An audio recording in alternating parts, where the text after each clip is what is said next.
entender que, às vezes, a gente tem prejuízos por causa do ponto de vista errado.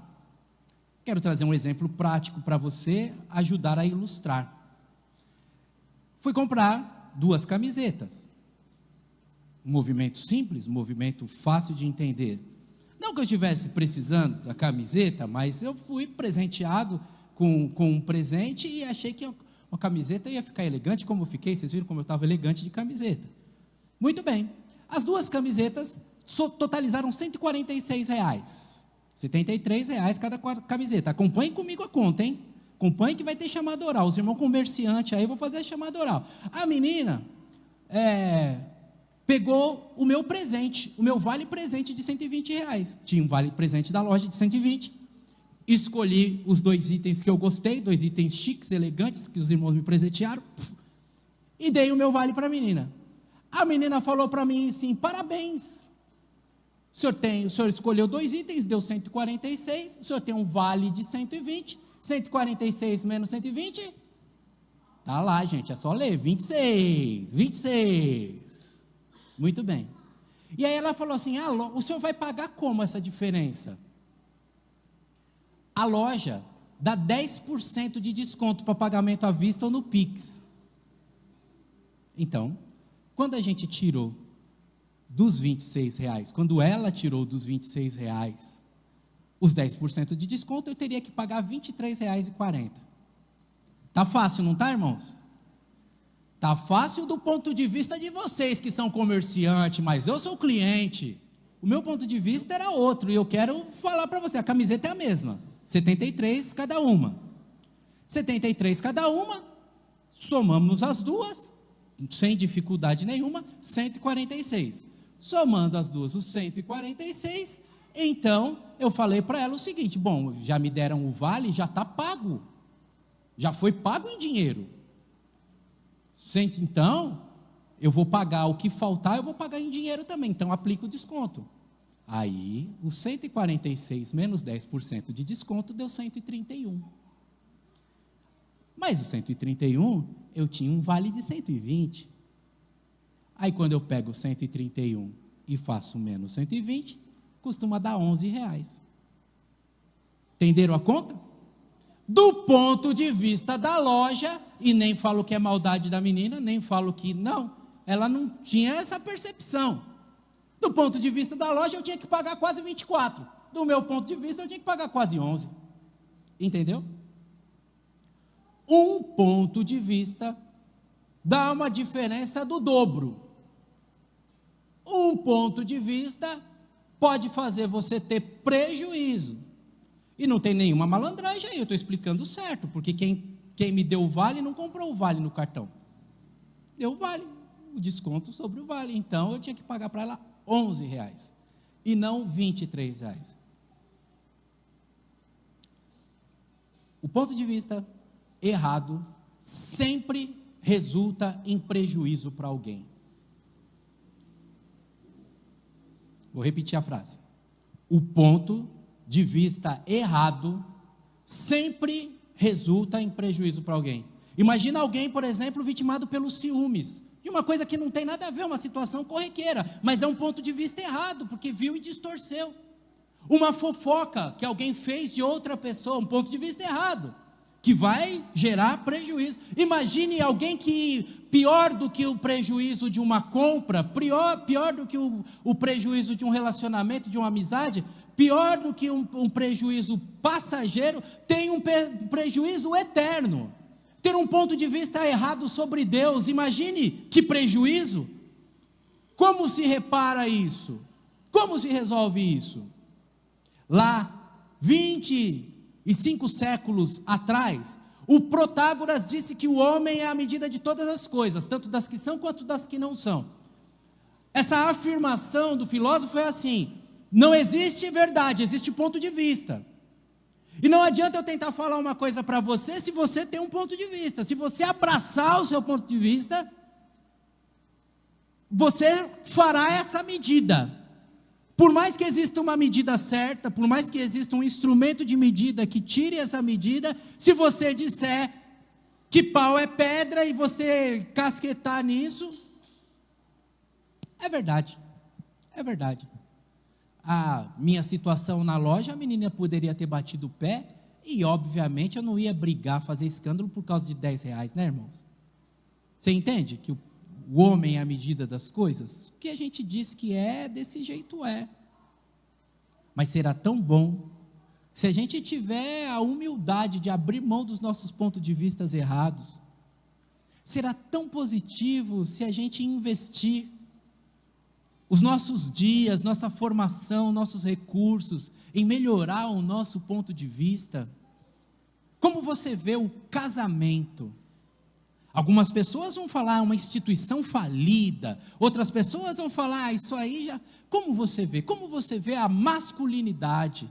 Como você vê a paternidade? Como você vê os estudos? Nós não estamos na época dos empreendedores, esse negócio de fazer faculdade não. Como você mudar o seu ponto de vista? Otimizar, implementar, rever o seu ponto de vista. Porque é verdade, né, irmãos? Tem coisa que não importa o ponto que a gente tenha para olhar. Parece que só tem uma conclusão possível. Mas não é assim. Não é assim. Veja, por exemplo, isso que eu estou trazendo para vocês, que está entrando no telão em instantes. Essa cena que nos assusta, e essa cena que, de alguma maneira, só é possível uma conclusão sobre ela.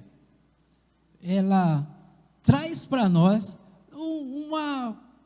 um ponto de convergência, vamos dizer assim. Todo mundo vai falar, não, pastor, isso aqui só é possível desse jeito. Veja só a cena.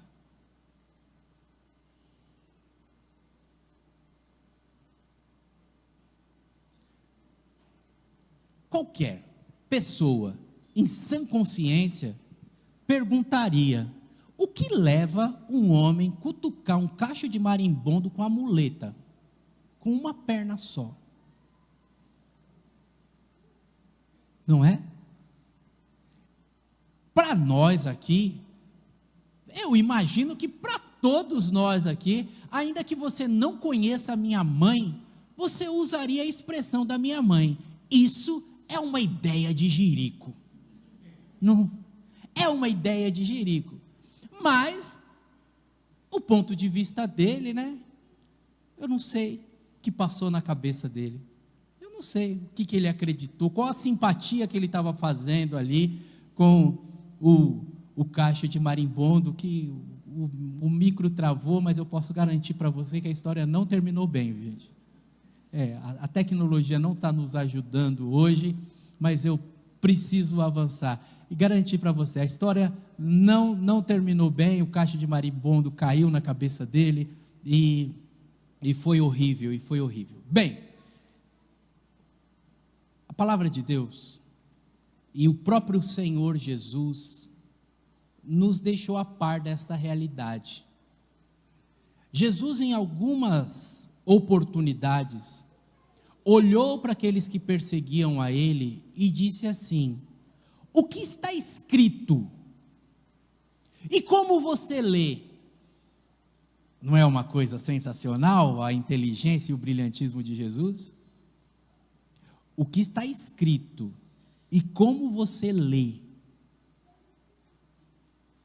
Existe a possibilidade de, num mesmo fato, a gente ter leituras diferentes. Numa mesma situação, com as mesmas palavras, a gente ter sentimentos diferentes, emoções diferentes, iniciativas diferentes, desejos diferentes. Eu quero ler, quero saber como é que você vê essa passagem que está em Marcos, capítulo número 6. Começando no versículo número 45, Marcos, mantenha a sua Bíblia aberta para que ela fale com você. Marcos, capítulo 6, começando no verso 45. É uma passagem rica porque Jesus já vinha de uma sequência de milagres. Jesus tinha multiplicado os pães, e por conta da multiplicação dos pães, João vai dizer no seu evangelho que os homens queriam fazer dele rei ali, naquela hora, que nunca viram nada igual, era o cumprimento da profecia, esse era o Messias, vamos fazer dele rei. Mas o reinado de Jesus não viria pelas mãos dos homens, o reinado de Jesus não pularia etapas, o reinado de Jesus não seria a partir do reconhecimento ou da aprovação humana, mas sim do cumprimento da vontade até o último segundo, até a última gota do cálice amargo que ele teve que beber, obedecendo a Deus. Então, por conta daquele movimento, e a Galileia era uma região, desde os Macabeus, onde aconteciam revoltas, onde aconteciam levantes, naquela região, naquele momento, Jesus falou: vamos embora, rapaziada. Mas como a gente não está lendo a Bíblia na versão do Robson, a Bíblia na versão do Robson, verso 45, Jesus fala: bora, negada. Seria essa a minha versão, mas nós vamos ler a versão que está escrita no texto, que é assim: logo em seguida, Jesus insistiu com os seus discípulos para que eles voltassem ao barco e atravessassem o mar até Betsaida, enquanto ele mandava o povo para casa. Depois de despedir a todos, aí Jesus, no seu interesse pessoal e na sua devoção, subiu ao monte para orar. Durante a noite, os discípulos estavam no barco, no meio do mar, e Jesus estava sozinho na terra. Ele viu que os seus discípulos estavam em apuros, remando com força e lutando contra o vento e contra as ondas. Os ventos lhes eram contrários, de acordo com a tradução que você estiver lendo. 3 horas da madrugada, mais ou menos, Jesus foi até eles caminhando por cima do mar. A intenção de Jesus era passar por eles, mas quando avistaram a ele caminhando sobre as águas, eles gritaram de pavor, pensando que fosse um fantasma. Ficaram todos aterrorizados ao verem Jesus. Imediatamente, porém, Jesus lhes disse: não tenham medo, coragem, porque sou eu. Em seguida, subiu no barco e o vento parou. Os discípulos ficaram admirados, pois ainda não tinham entendido o milagre dos pães. O coração deles estava endurecido até aquele momento. A passagem é linda, rica e objeto de estudos nossos em muitas oportunidades. A passagem nos dá conta de um episódio bastante emblemático. Mas eu não sei como você vê essa passagem. Como você vê essa passagem? Você pode ver essa passagem bastante alinhado com o propósito de Marcos ao escrever o seu evangelho. Uma passagem que manifesta o poder de Jesus. O poder de Jesus que foi manifestado sobre os demônios em Gadara, o poder de Jesus que foi manifestado sobre os elementos físicos multiplicando os pães, o poder que foi manifestado curando, o poder que foi manifestado ali atendendo as pessoas, o poder que foi manifestado de múltiplas formas, para deixar claro que Jesus é Deus, agora era manifestado sobre a natureza. Como você vê essa passagem? Você pode olhar por outro ponto de vista, pode se concentrar nos discípulos, não é? Imagina, pescadores, cabra macho, fortão, barba ruiva, gritaram fino: ah, fantasma! Você pode olhar a passagem assim. Eu não sei. Como você se vê dentro dessa passagem? Porque você pode também não se ver. Falar: não, isso aí era com os apóstolos, era lá. Jesus andou no mar lá. Como você se vê nessa passagem? Uma coisa eu sei. Existe uma forma para nós vermos a Jesus. Dá para ver como Jesus é rico em bondade, rico em amor e rico em misericórdia. Como Jesus ali, após a multiplicação dos pães, ele não simplesmente diz para as pessoas: tá bom, comeram o pão, vão para casa, não enche mais a paciência. Não, ele continua ali atendendo as pessoas. Como Jesus vem cumprir o seu compromisso com Deus, e ele já despede os discípulos rápido, ele protege os discípulos da vaidade dos seus corações, protege os discípulos de serem corrompidos pelo sistema, protege os discípulos de terem as suas visões distorcidas. Dá para ver a bondade de Jesus, que sobe, e de cima do monte, naquela noite enluarada, ele vê embaixo, que os cidadãos, os seus amigos, dos 12 discípulos, um número bastante defendido é que 4 eram pescadores, mas há autores que chegam a dizer que 7 deles eram pescadores, gente que sabia remar, gente que entendia do clima, gente que conhecia situações, mas Jesus está lá vendo, e vai ao encontro deles, e para o que está fazendo, porque Jesus foi orar, Jesus tinha recebido a notícia que o seu primo João foi decapitado. Nunca se esqueça que Jesus era 100% homem, e como 100% homem, conhece as dores, as lágrimas, as decepções, as tristezas, o luto, e como 100% homem, precisava de Deus, está em contato com o Pai para cumprir sua missão, precisava de oração, para escolher os discípulos ele orou, para tomar decisões ele orou, e naquele momento o coração apertado, as pessoas dizendo: é um sucesso, é o nosso rei, e ele dizendo: eu não sou homem, estou sofrendo, vou para a montanha orar. Ele larga aquele momento de se fortalecer interiormente para cuidar daqueles que ele amava. Dá para ver, dá para a gente alinhar nosso ponto de vista. Eu acho que é pouco provável que você veja um Jesus mau na história. Claro que você pode ver, claro que pelo começo da história, não é? Você vai falar: pastor, mas Jesus mandou os discípulos lá para o meio da água, hein? Jesus mandou os discípulos para a tempestade, por que não poupou eles da tempestade? É porque na vida, dá para a gente ver o lado ruim também, dá para ver, e a gente vê mais fácil, eu acho, não sei se você for igual eu vejo mais o lado ruim do que o lado bom. Ah não, Jesus, para Jesus, estava quieta aqui, vai colocar aqui remo. Os gregos dividiam as vigílias do dia, das vigílias da noite, né? Vigília, noite, em quatro partes. A primeira vigília às 6 da manhã, às 18 horas, 6 da noite, 18 horas. Segunda vigília às 21 horas. Terceira vigília às 0 horas. A quarta vigília às 3 da manhã. E aí a sua Bíblia, se a sua Bíblia for mais antiga, está dizendo que na quarta vigília, eles saíram às 9 da noite, remaram, como dissemos na mensagem anterior, né? Nadaram e não saíram do lugar. Imagine você: Jesus, estava bom lá, descansado, pão fresquinho, agora estamos aqui, rema. Dá para ver o lado ruim. Ô Jesus, porque jogou a gente na tempestade, o senhor não sabia? Dá para ver o lado ruim. Os ventos eram-lhes contrários, e na nossa vida, às vezes a gente tem ventos contrários.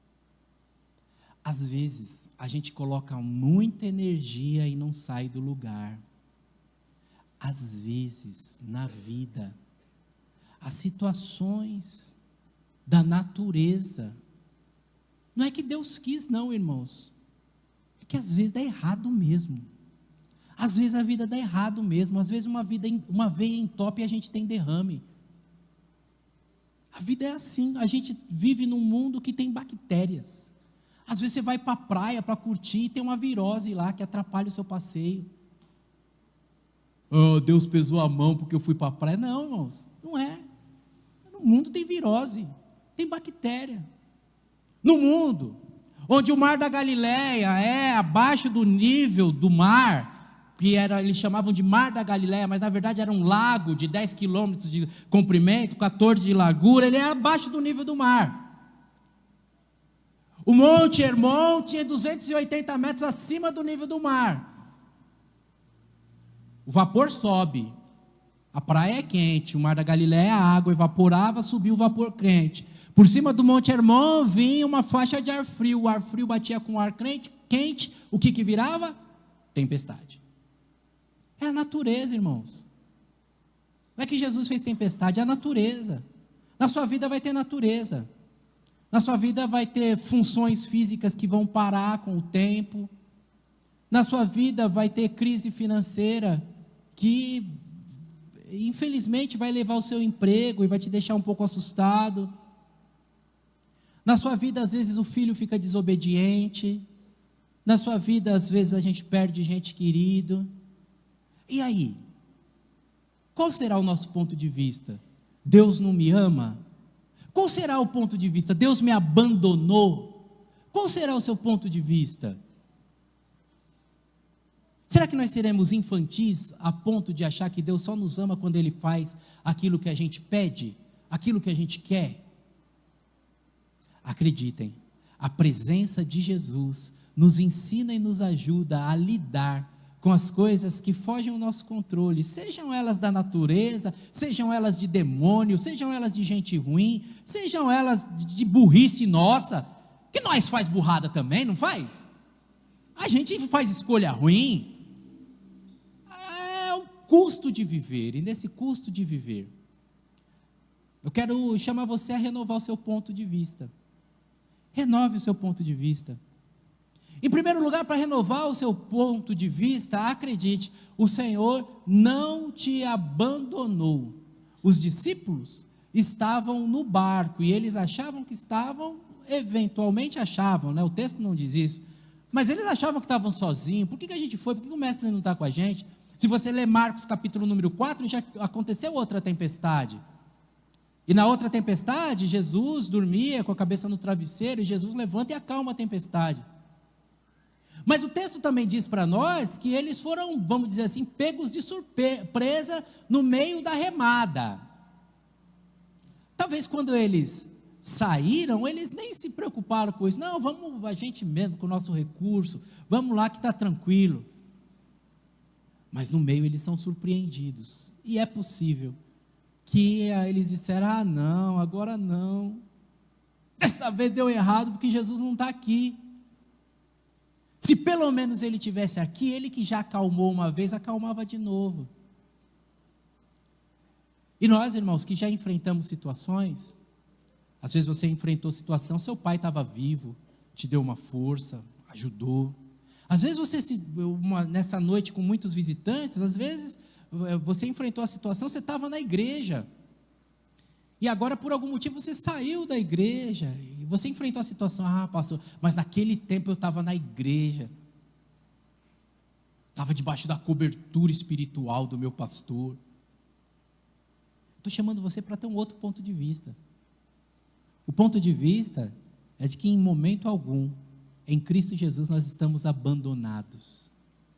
O ponto de vista é de que nós, em Cristo Jesus, nas iniciativas que tomamos, naquilo que Ele nos manda fazer, Ele não está brincando, que em nossa obediência, a companhia dEle é certa, e a vitória, mesmo em meio às lutas que exijam de nós, é garantida, e as situações transformam-se em experiências, e os desafios aplanam o nosso caminho na direção do Senhor. Renove o seu ponto de vista, você não está abandonado.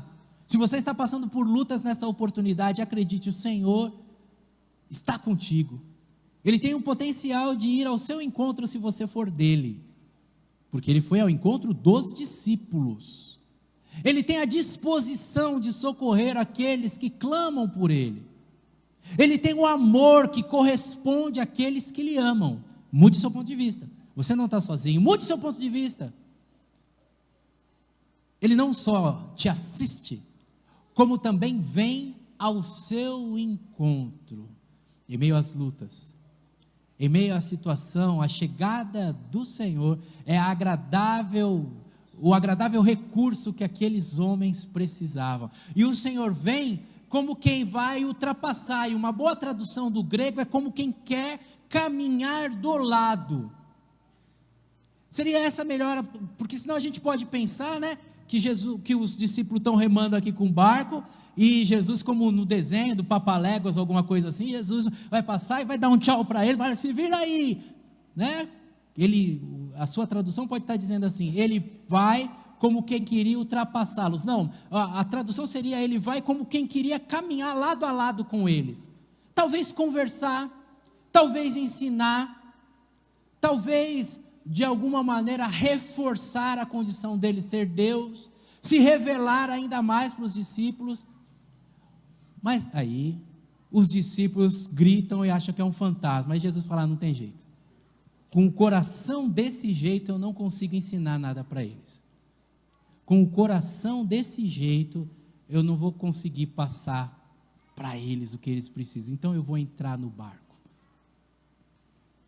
Nesse momento, é preciso que a gente reconheça a nossa fragilidade, a nossa infantilidade, e a gente peça misericórdia.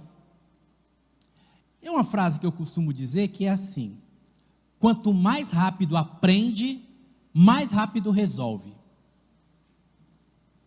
Eu penso que muitas situações da vida são para a gente aprender, para a gente amadurecer, para a gente crescer. Mas se a gente não aprende, a gente continua patinando, sabe?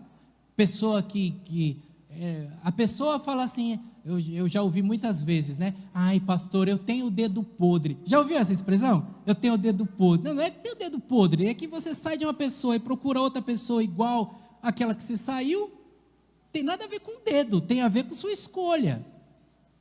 Quanto mais rápido aprende, eu tenho que aprender.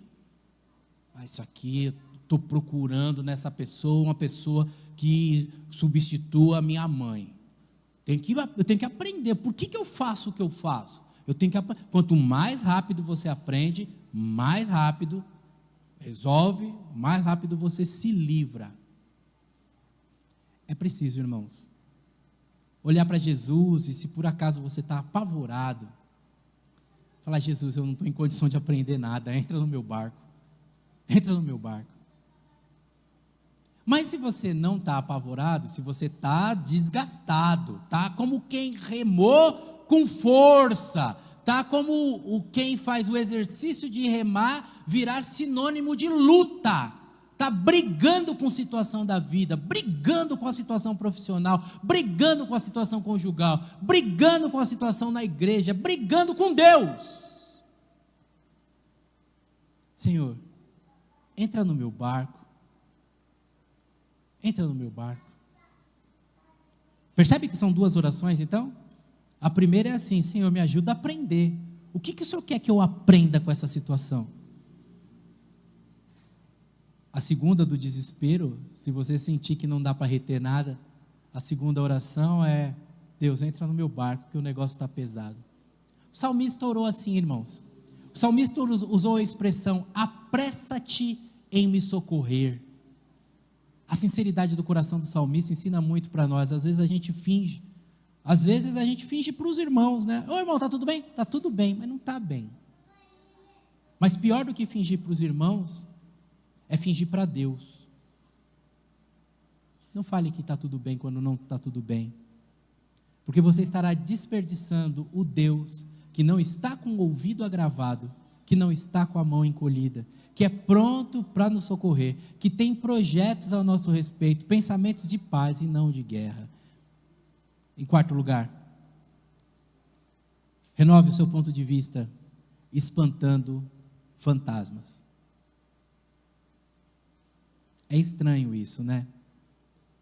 Eu não sei quantos de vocês já viram fantasmas. Tem alguém aqui que já viu fantasma? Eu estudava e tinha que fazer um caminho da estação de trem até a minha casa. Então a gente descia na estação Parada 15 de Novembro, e aí os amigos iam ficando nos bairros, né, Os amigos que tinham mais dinheiro ia ficando no bairro mais asfaltado, os bairros mais de playboy, mais perto da estação, e eu era pé de barro, né, Tiagão? E continuava, chegava uma hora que estava só eu lá, só estava eu fazendo o caminho, calculadora escondida dentro da calça, para ninguém roubar, e vinha no caminho. Às vezes serenava, e tinha os postes na linha do trem, e batia o sereno, e a luz iluminava aqueles mourões, né, Ih, tem uma pessoa ali me esperando, e agora? Vou ficar aqui parado, vou esperar passar. Já pensou, eu ficar parado esperando o poste passar, irmãos? Está vendo fantasmas. Às vezes a gente vê fantasmas. A gente vê fantasma onde não tem. A gente vê fantasma. Mas não tem a visão do Gasparzinho ou daquele lençol por cima, não. Fantasmas são aqueles seres que nos atormentam, que vêm dar cabo da nossa vida, mas que, como você já percebeu no texto, é produto da imaginação, é resultado de alguém que está tomado pelo medo, de alguém que já sofreu uma situação na vida. Às vezes você já sofreu uma traição, sofreu uma decepção, agora você olha para a pessoa, você continua vendo fantasma, vai me trair também, vendo fantasma. Já tomou um prejuízo financeiro, fica vendo fantasma. Caiu, às vezes, numa situação, num plano cruzado, fica vendo fantasma. Cada um de nós, irmãos, à medida que o tempo passa, quanto mais velho a gente vai ficando, mais fantasma a gente vê, porque a gente já viveu situações, né? E aí a gente diz frases do tipo assim: ah, eu já vi isso aqui a gente já fez e já deu errado. Está vendo fantasmas, está vendo elementos, porque na cosmovisão dos pescadores, em meio à tempestade, quando vinha um fantasma, era para virar o barco para acabar, era a última, o último contato em vida.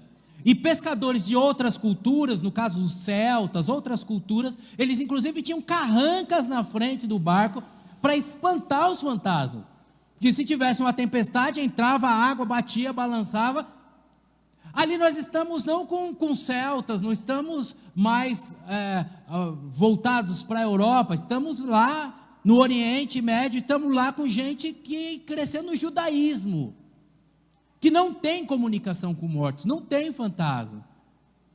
E a gente que hoje é crente em Cristo Jesus, a gente não tem fantasma. Mas ainda assim, a gente tem medo, ainda assim a gente fica assustado, ainda assim a gente vê fantasma, aonde não tem. Muda o seu ponto de vista,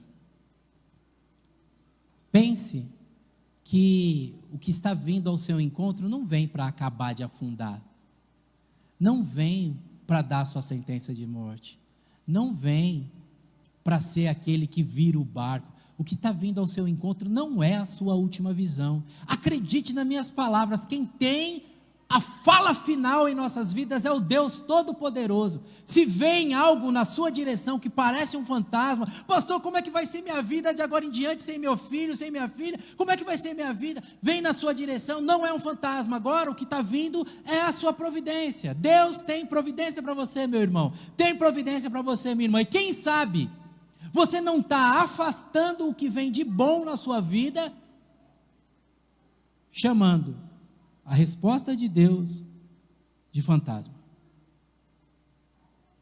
Quanta gente, né, não perdeu uma pessoa boa para dividir a vida, porque viu um fantasma. Quanta gente não perdeu um emprego, abriu uma porta de emprego, mas por causa de uma experiência anterior: ah não, ali naquela firma eu me machuquei, não vou nessa não. Vendo fantasma. Quanta gente não tratou um filho igual o outro filho? Cada filho é um jeito, irmãos. E você trata mal um filho bom por causa do outro filho. No filho bom você está vendo fantasma. Renove o seu ponto de vista. Veja o que vem ao seu encontro como resposta do Senhor. Espante os fantasmas, porque a verdade verdadeira é que os fantasmas não existem. Finalmente, para concluir essa fala e para que o seu ponto de vista fique alinhado com essa passagem, e é claro, com o reconhecimento que você pode ter outros pontos de vista da passagem, marca aí na sua Bíblia e leva para ler durante a semana e tira novas observações, mas é fundamental que eu diga para você, em último lugar, que você deve permitir-se surpreender.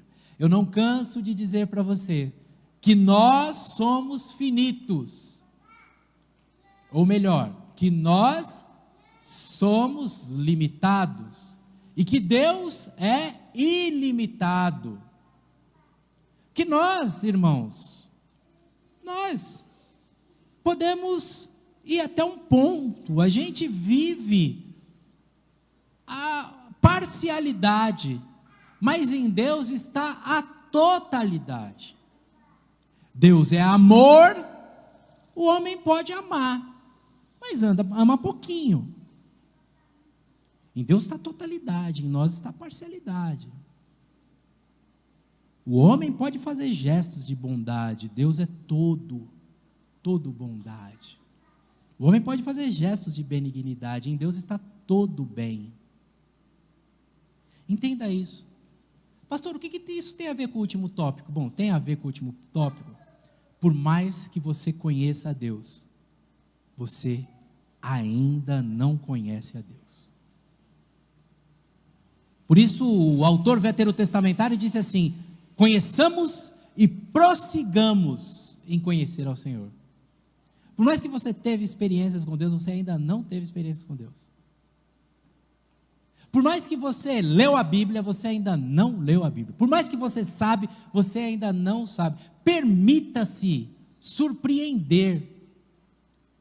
Porque se você achar que você já sabe, que você já tem, que você já é, quando Deus fizer uma coisa extraordinária com você, você não vai perceber.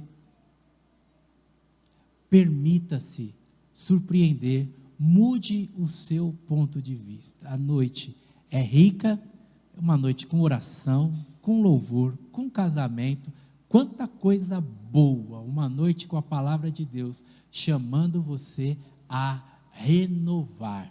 Hoje Ele te chama para renovar, hoje Ele te chama para dele provar, experimentar, vivenciar. Renove, veja diferente. Você não é uma pessoa negativa? Você está vendo só o lado ruim? Você está brigando com Jesus? Jesus estava tão quentinho lá, só me mandou aqui para esse meio de água aqui. Você está muito indignado com o estilo de vida que você está vivendo hoje? Como é que está? Qual é o seu ponto de vista sobre a vida, sobre as pessoas, sobre a fé? O chamado nesta oportunidade é para que você se lembre, você não está sozinho, não está sozinha, você não está abandonado, não está abandonada, você precisa lutar contra os seus fantasmas. O que rouba o seu sono, o que te assusta, precisa lutar contra eles. Você tem um Deus capaz de te surpreender. Permita que Ele te surpreenda.